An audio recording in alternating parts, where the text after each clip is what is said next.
여러분, 우리가 5월 가정의 달을 맞으면서 우리가 첫째 주에는 어린이 주일, 또 둘째 주에는 어버이 주일, 또 셋째 주에는 교사 주일, 이렇게 우리 믿음의 가족들 함께 격려하는 시간들을 갖고 있습니다.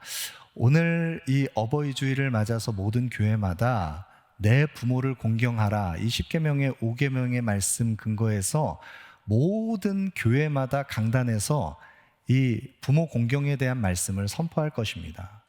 그런데 여러분, 내 부모를 공경하라라고 하는 이 10계명의 5계명의 말씀이 단지 윤리의 차원에서, 도덕의 차원에서 부모를 공경하는 것이 사람으로서 마땅히 행해야 할 도리라는 것, 그 정도를 가르치는 것, 그것은 복음이 아닙니다. 여러분, 사람으로서 마땅히 행해야 할 인륜, 그것을 벗어나지 않는 부모 공경, 효를 가르치는 것, 그것은 성경이 마땅히 지지하는 것이지만 성경이 우리에게 가르쳐주고 있는 복음 안에서 부모를 공경해야 하는 의미가 무엇인가, 그것을 우리가 발견하고 또 마땅히 행할 바, 그 일을 우리가 따르는 것이 중요합니다. 오늘 잠언 23장 22절부터 26절까지의 말씀 우리가 함께 묵상하는데, 이 잠언의 말씀을 통해서 지혜자가 지혜를 발견할 수 있는 길을 사랑하는 자녀에게 제시하고 있습니다. 내 사랑하는 아들아, 내 아들아, 지혜가 길거리에서 큰 소리로 외치면서 성문 어귀에서 지혜가 간절하게 호소합니다. 지혜를 찾고 또 찾으라고 이야기합니다. 아들에게 전하고 있는 자녀에게 전하는 그 지혜의 말씀입니다.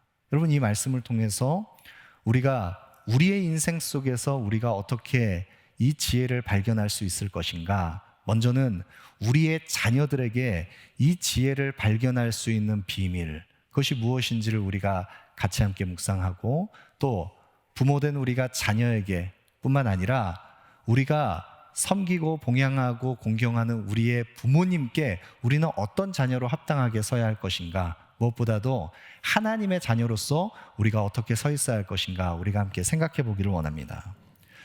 여러분, 한국 사회의 이 부모님들만큼 자녀 교육에 있어서 열의를 가지고 있는 민족을 찾아보기가 어렵습니다. 아마 유태인과 더불어서 전 세계의 모든 민족 중에서 자녀 교육에 있어서만큼은 어떤 민족에게도 뒤처지지 않는 자녀 양육에 대한 열의를 가지고 있는 민족이 한국 민족일 것입니다.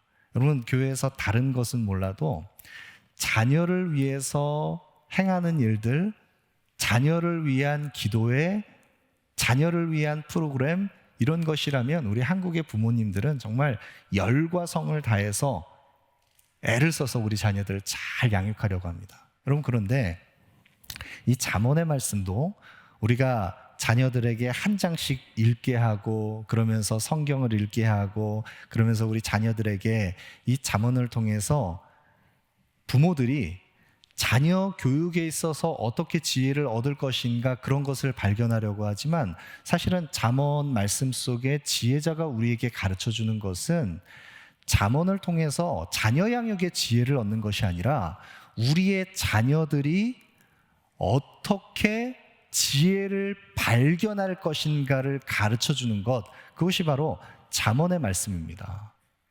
여러분, 잠언의 이 지혜자 솔로몬으로 지칭되는 이 성경의 저자는 우리의 자녀들이, 내 아들아, 나의 자녀들아, 너희가 마땅히 행할 길, 그 길을 찾으라. 마땅히 행할 길을 아이에게 가르치라. 그리하면 늙어도 그것을 떠나지 아니할 것이다. 마땅히 행할 길이 무엇인지를 가르치라고 이 잠언의 지혜자는 강조하고 있습니다. 여러분, 오늘 본문 말씀 속에서 그렇다면 우리의 자녀들에게 우리가 전해야 할, 마땅히 행해야 할 길, 자녀들이 떠나지 않을 그 중요한 인생의 지침, 그것이 무엇인지를 우리가 발견하기를 원합니다.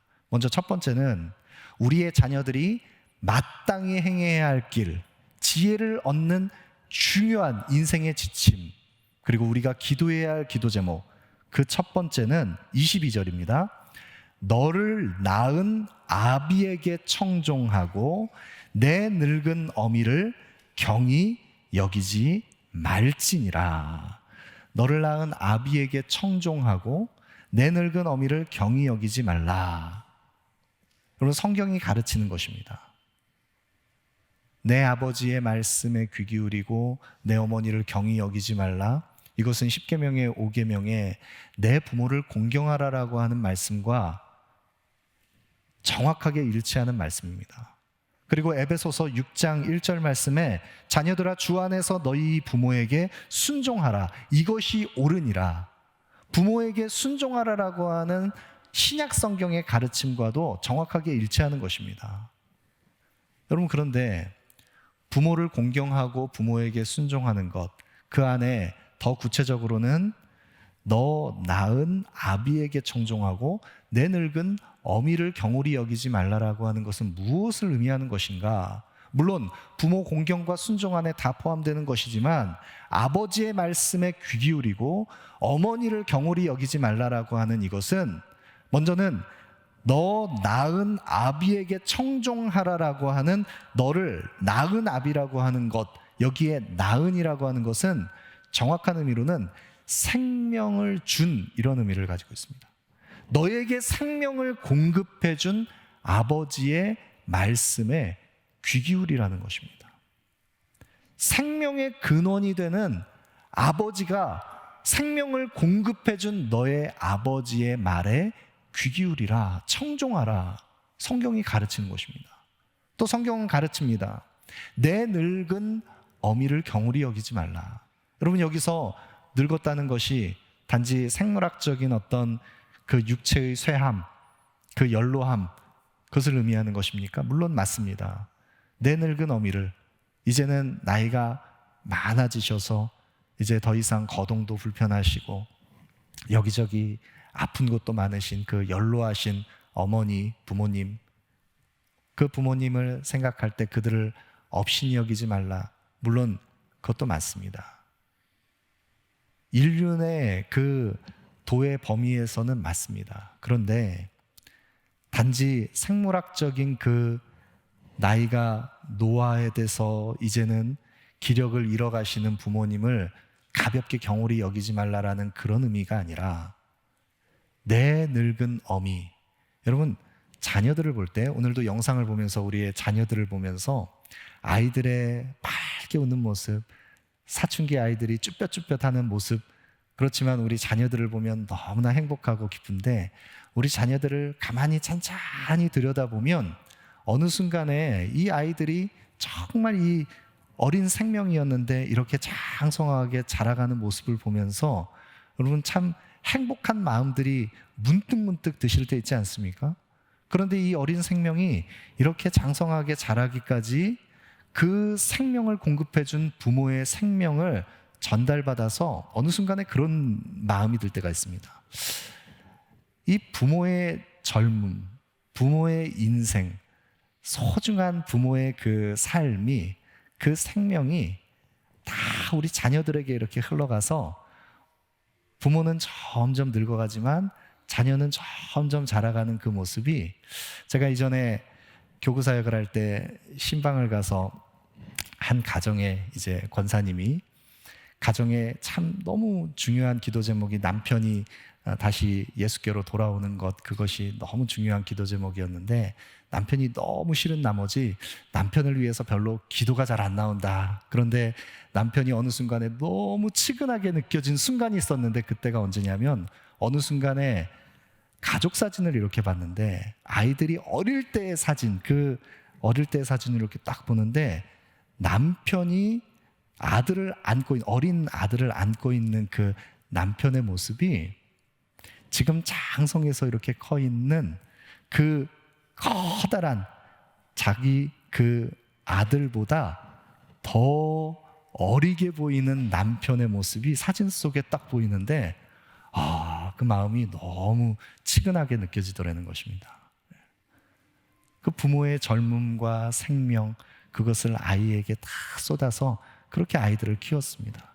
그런데 부모의 육신은 점점 쇠하여지고 낡아지고 겉사람은 후패해져 가지만, 그런데 부모를 통해서 그 연로하신 부모님, 그 자녀를 생명을 다해서 키워내면서 그 부모에게는 무엇이 형성되는가? 하나님께로부터 공급받는 자녀를 양육하면서 그 생명을 전달하고 자녀를 키워가면서 아버지의 마음을 배우면서 하나님께로부터 공급되는 지혜를 얻게 되는 것, 부모를 통해서 또 그 지혜를 전달받는 것. 그래서 우리의 부모님은 우리가 함부로 업신여겨서는 안 되는 지혜의 공급자가 되시기도 합니다. 하나님을 향한 인생에 관한 그 깊은 연륜과 하나님으로부터 주어지는 지혜를 자녀들에게 전수해 주시는 내 늙은 어미를 경홀히 여기지 말라.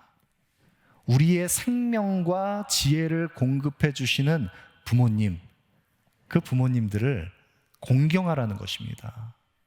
사랑하고 그들에게 순종하라는 것입니다. 여러분, 이것이 성경이 우리에게 가르치는, 자녀들에게 가르쳐야 하는 마땅히 행할 바입니다.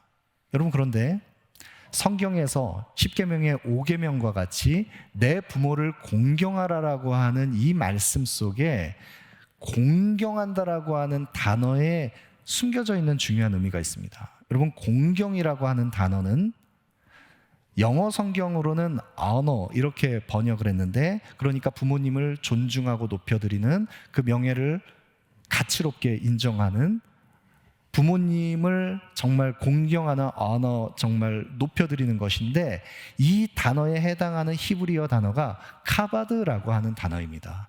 이 카바드라고 하는 단어는 무겁게 여기다, 가치롭고 중하게 여기다, 무겁고 가치로운 것, 하나님의 영광을 표현할 때 주로 사용되는 이 단어, 그것이 공경이라는 단어 속에 숨겨져 있는 단어입니다. 내 부모를 공경하라라고 하는 것은 하나님의 영광 앞에 우리가 무겁고 중한 그 영광의 그 위엄 앞에, 가치로운 하나님의 그 영광 앞에 순복하며 엎드리는 것처럼 부모님을 공경하고 그 앞에 순종하는 것, 우리에게 생명을 공급해 주시고 지혜를 공급해 주시는 너 낳은 아비에게 청종하고 내 늙은 어미를 경홀히 여기지 않는 것. 여러분, 이것이 성경이 마땅히 우리에게 가르치는 것입니다. 여러분, 그러면 부모님을 공경하는 것, 아버지의 말씀을 청종하고 어머니를 경홀히 여기지 않는 것, 여러분, 이것이 왜 중요합니까? 왜 성경이 우리에게 이것을 마땅히 행할 바라고 가르치고 있습니까?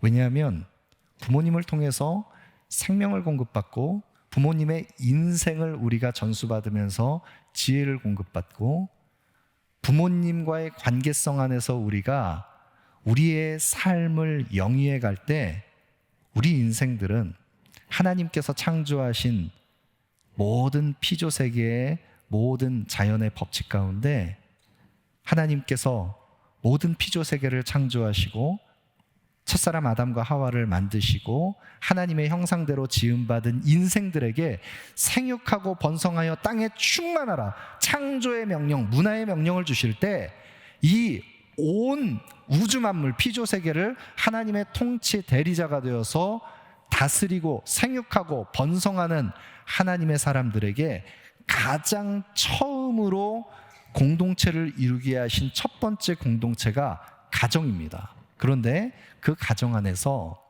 사람과 사람과의 관계 속에서 가장 처음 맺는 관계가 바로 부모와 자녀의 관계입니다.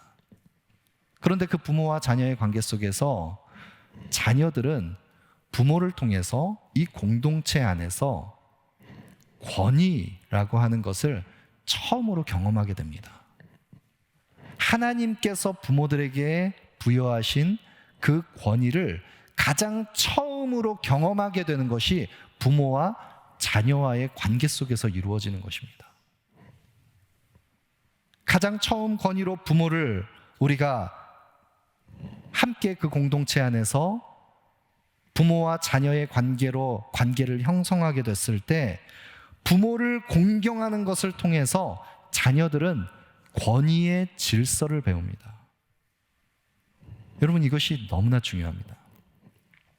권위의 질서를 잘 배우게 되면 처음 맺는 그 관계성 안에서 부모를 통해서, 경건한 부모를 통해서 부모의 권위의 질서를 마음속에 잘 형성해서 그 마음에 순종하는 마음의 태도를, 인생의 중요한 가치를 형성한 자녀들은 부모님을 우리에게 주신, 부모님 너머에 계신 보다 더 근원의 우리의 생명과 지혜의 공급자 되시는 하나님과의 관계에 있어서도 부모의 권위 질서 안에서 아름다운 마음, 순종의 마음을 형성한 사람은 하나님과의 관계성 속에서도 그 하나님의 영광 앞에 순복하는 마음의 태도를 바르게 형성하기가 쉽습니다.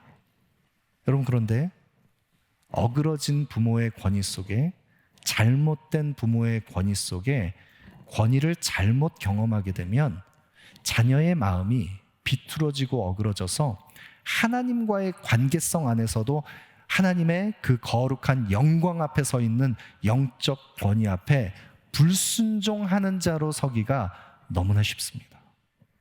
여러분, 우리의 마음의 꼴을 형성하고 마음을 형성하는 데 있어서 부모와의 관계는 너무나 중요한 것입니다.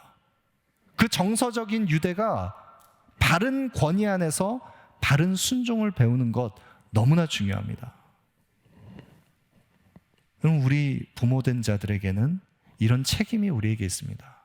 자녀들에게 잘못된 권위로 잘못된 마음을 형성하도록 불순종하는 자녀들이 되도록 우리가 부모로서의 바른 책임과 권위를 사용하지 않는다면 하나님 앞에 우리의 책임을 하나님 물으실 것입니다. 우리 자녀들이 그 부모의 바른 권위 안에서 바른 마음을 형성할 수 있도록 기도해야 합니다. 여러분, 그런 의미에서 자녀 양육은 교회에만 떠맡겨진 것이 아닙니다. 그럼 오늘날 주일학교가 만들어졌고 이 교회가 이제는 초대교회 공동체에서 이제 점점 더 벗어난 현대교회, 이제는 주일학교 사역을 통해서, 교회학교 사역을 통해서 자녀들의 교육을 교회에 마치 떠맡기는 것처럼, 그렇게 또 다른 의미에서 가정에서는 신앙교육을 방치해두고 교회에만 떠맡기는 듯한 그런 뉘앙스. 그래서 교회 교육이 잘 이루어지는 교회를 부모들은 찾아가려고 하고, 물론 교회가 기꺼이 감당해야 한 책임이 있습니다. 그러나 성경적인 지침에서 바른 그 가정교육, 신앙교육의 1차적인 가장 중요한 책임의 대상은 부모에게 있습니다. 그리고 교회가 함께 동역해서 자녀를 양육해가는 것입니다. 더 넓게는 모든 영적인 부모된 자들, 믿음의 어른들이 함께 자녀들을 양육해가는 것입니다. 가정과 교회가 하나가 되어서 우리의 자녀들을 바른 권위 안에서 양육해가는 것입니다. 여러분, 이 불순종의 태도가 그릇된 권위 안에서 어그러진 마음으로 형성되기 시작하면 하나님께서 그 완고한 마음을 깨트리시기 위해서 인생의 많은 시간을 허비하고 많은 부분을 돌아가야 됩니다.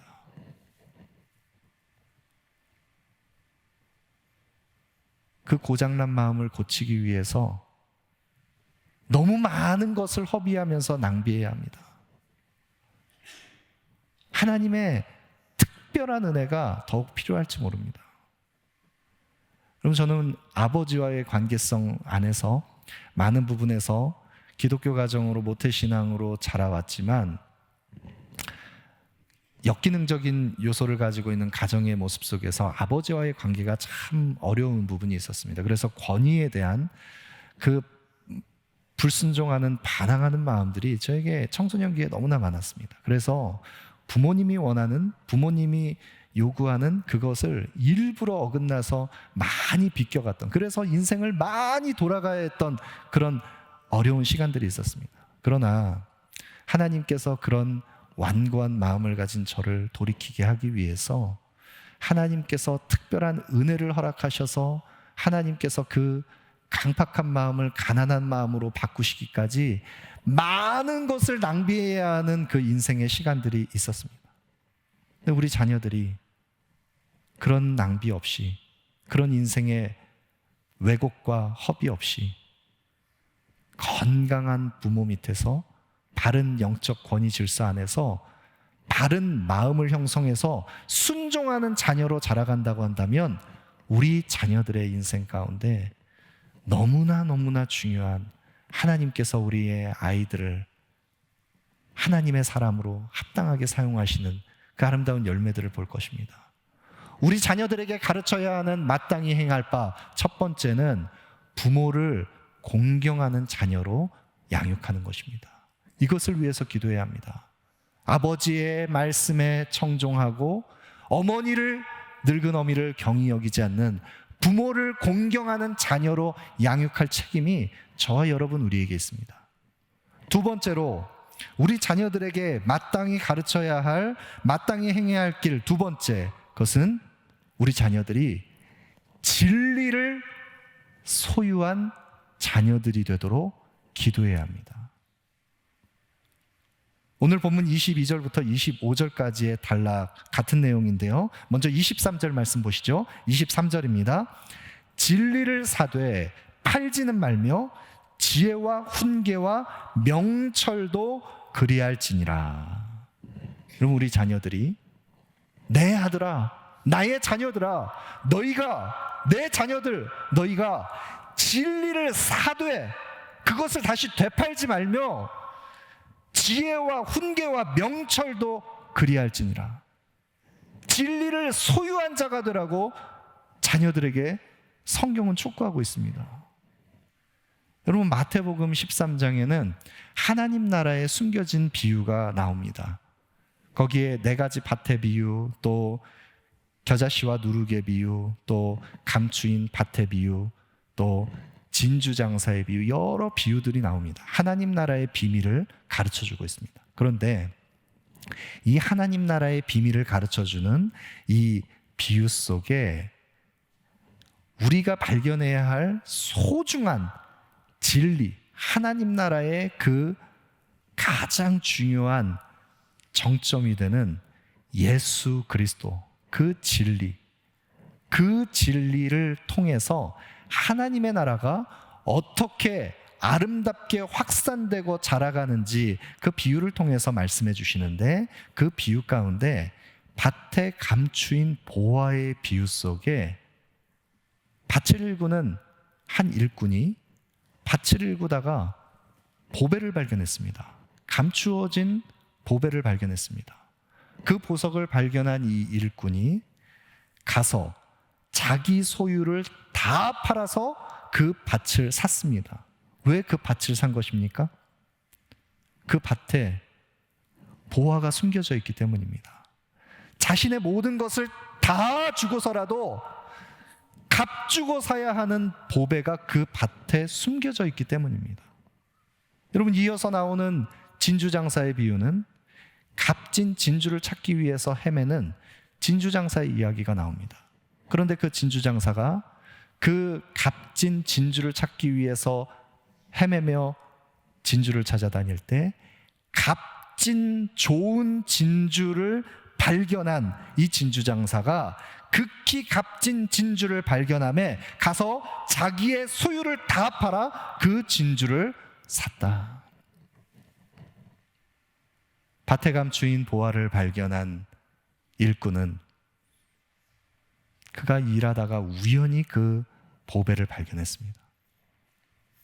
진주장사는 좋은 진주를 찾기 위해서 찾고 또 찾다가 극히 값진 진주를 발견함에 그 진주를 소유하기 위해서 자기 소유를 다 팔아서 그 진주를 구했습니다. 그럼 우리 자녀들이 우리 인생의 가장 소중한 진리, 모든 것을 다 팔아서라도 우리가 반드시 소유해야 하는 그 가장 소중한 인생의 보석, 우리 삶의 가장 중요한 진리의 가치, 예수 그리스도를 발견하는 자녀들이 될 수 있도록 기도해야 합니다. 그리고 우리 자녀들이 그 진리를 자신의 전부를 들여서라도 그 진리를 소유한 자가 될 수 있도록 우리 자녀들을 위해서 기도해야 합니다.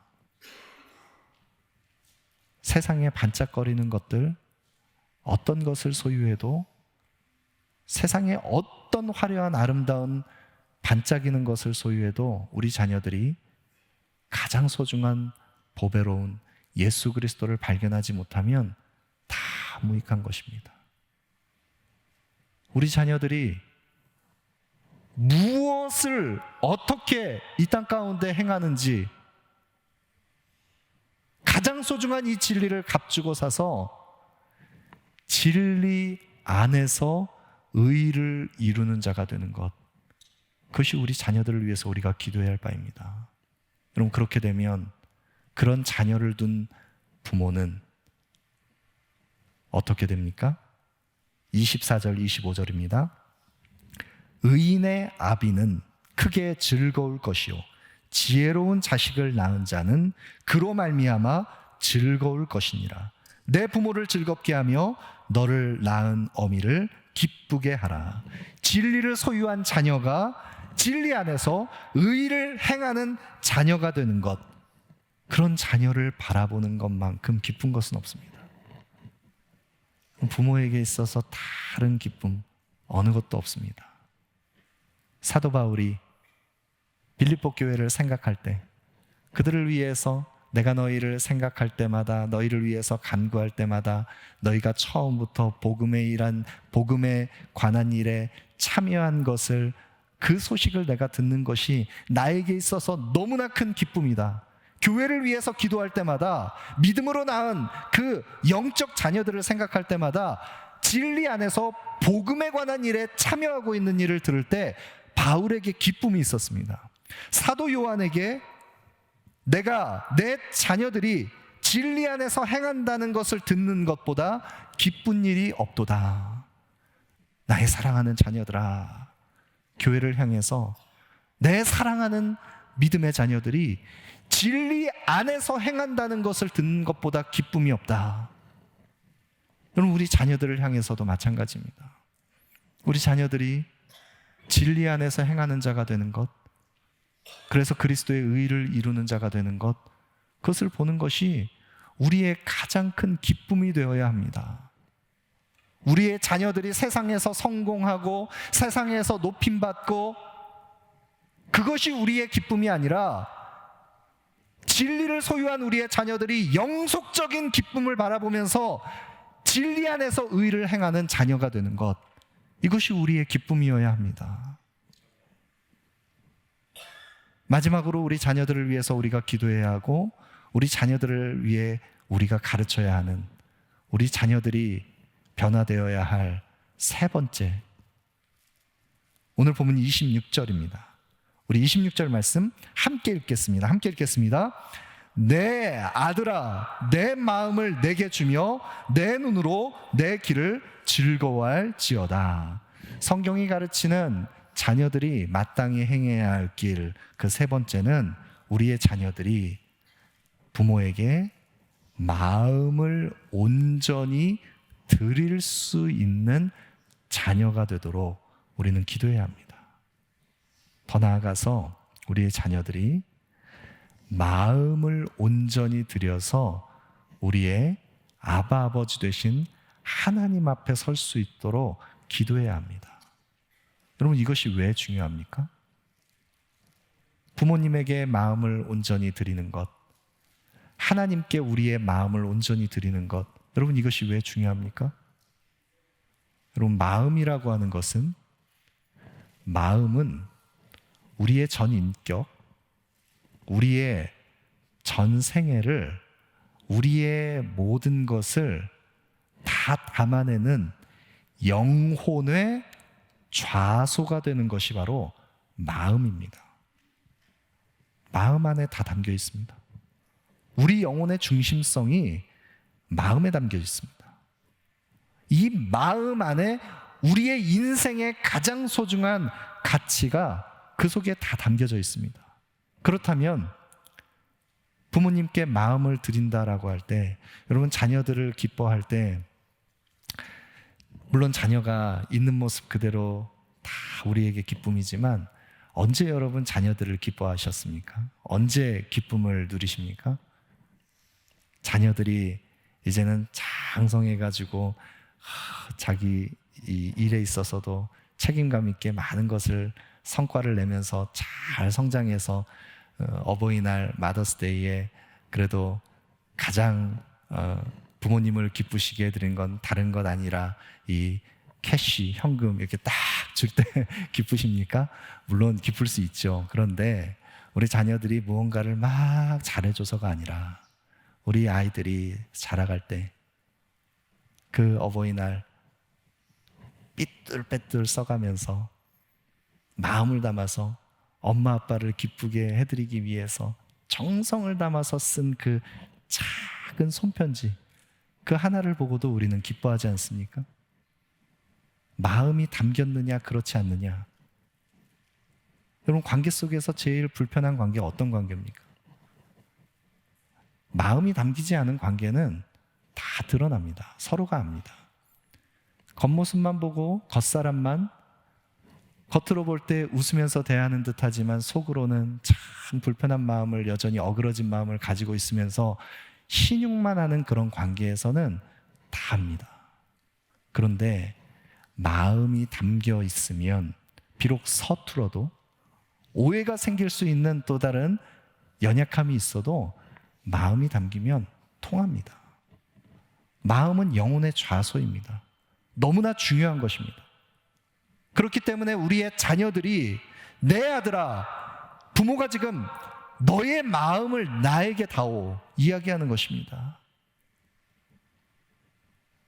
우리의 자녀들이 부모를 공경하고 아버지의 말씀에 청종하고 어미를 경히 여기지 않고 진리 안에서 진리 가운데 행하는 자녀가 된다고 할 때, 그런 자녀가 될 수 있는 가장 중요한 그 변화는 마음에서부터 일어납니다.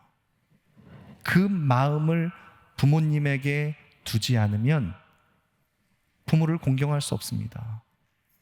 부모가 기뻐하는 마땅히 행할 바 진리 안에서 행하는 일들을 행할 수가 없습니다. 마음을 담아내는 것은 그토록 중요한 것입니다. 여러분, 그러면 지금 이 잠언 말씀을 통해서 이 지혜자가 지금 자녀에게 전하고 있는, 너에게 생명의 공급자가 된 너 낳은 아비의 말씀에 청종하고 내 늙은 어미를 경히 여기지 말고 진리를 사되 그것을 팔지 말고 진리 안에 거하고 내 아들아 내 마음을 나에게 주라라고 말씀하시는, 지금 자녀에게 이 호소, 강력한 지금 호소를 하고 있는 이 말씀을 전하고 있는 이는 누구이십니까? 여러분, 그분은 바로 우리를 생명을 주어 값을 주어 우리를 사신 우리의 하늘아버지, 아바 아버지께서 우리에게 전하고 있는 말씀입니다.